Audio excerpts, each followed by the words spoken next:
Are you concerned about the burning of these torture tapes? Yes. Yes, I am. And you hear that there were judges that told that, said that that should not take place. I'm told that there were people in the White House who said that shouldn't take place. And even if it was cleared with everybody, it still contributes enormously to the cynicism and skepticism in the world about what America does to people who are in our custody. And so I think it was very wrong. Whether it was illegal or not, we're obviously going through the process of the judges. I understand there's a story today that the judges ordered administration people, I think it's administration people, to come before his court tomorrow. Are you concerned that administration people at the highest level, like Alberto Gonzales, the Attorney General, and Harriet Miers, the White House counsel, and Addington with the Vice President, and somebody from the National Security Agency, all were involved in a meeting where this was discussed before those tapes were destroyed? I think if there was a meeting, and I don't doubt the media reports, but if there was a meeting, it should be fully explained if that issue was discussed. You can't have something like that happen, which would give the appearance that the CIA is a rogue agency. When the President's counsel's at a meeting like that, and the President's Attorney General, the man he appointed, and the Chief of Staff to the Vice President at a meeting, do you worry that the principals themselves, the President and the Vice President, weren't giving the go-ahead to the destruction of this evidence? Does that worry you as a possibility? Well, yeah, because I think most subordinates don't act on a major thing like that without their bosses say so. But I'm confident that now we will have a pretty complete investigation, either through the Attorney General and or through the courts. Do you think we should find out whether the President was involved in the go-ahead to destroy these tapes? Sure. I think we should take the investigation wherever it leads, but I would be surprised, very much surprised, if the President were involved in that decision, just because I don't think he would do such a thing. It's hard to keep up with the way people look at things like torture. You've had firsthand experience.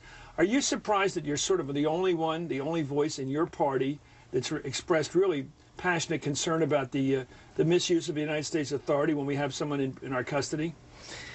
Well, it concerns me when people think that somehow that is effective. It gives reliable and unreliable information. But the thing that concerns me most of all, Chris, is the moral standing of the United States in the world. And by the way, I'm not the only Republican. Colin Powell has weighed in heavily on this, as have... Another soldier. Yeah, it's interesting. Those who have served in uniform are uniformly against such a thing, and those who haven't seem to think that it's effective. It's not effective, it's not reliable.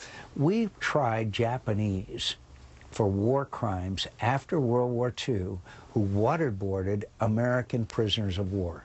Now, how do you then justify, if we try Japanese for committing war crimes, how can we justify doing that same thing? So there's many arguments I can have, whether it be the moral high ground, whether it be effective or not, and whether we think that this, well, let me put it this way. I believe we're going to win this war against radical Islamic extremists on in the ideological battleground.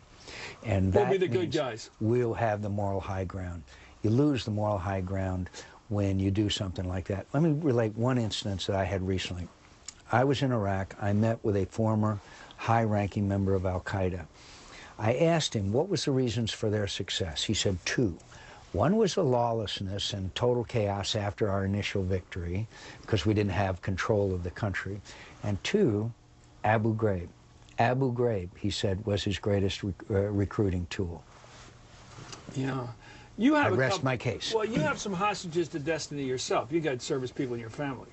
Yeah, and also my constituents, and what Colin Powell and a lot of the military worry about, of course, as you well know, is that if we do this to people, then what's going to happen in future wars, not against Al-Qaeda, but we're a war against another nation, and they decide that they're going to torture people because our men and women in the military, because we did. And let me just add one point. Why do you think it is the British didn't torture German pilots during the Battle of Britain, where the survival of the British Empire, the island, was at stake, and they captured German pilots? I'll tell you the main reason is because they knew that British pilots were going to be in the hands of the Germans. Pretty soon. Okay? Yeah.